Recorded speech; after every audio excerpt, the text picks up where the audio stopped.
You ask Tiger to solve. This deals with linear equations with one unknown.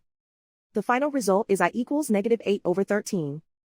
Let's solve it step by step. Simplify the expression. Group like terms. Simplify the arithmetic. Group all constants on the right side of the equation. Add 8 to both sides. Simplify the arithmetic.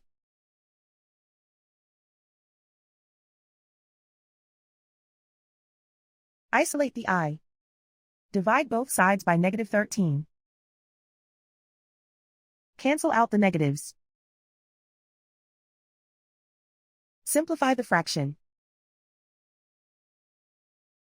Move the negative sign from the denominator to the numerator.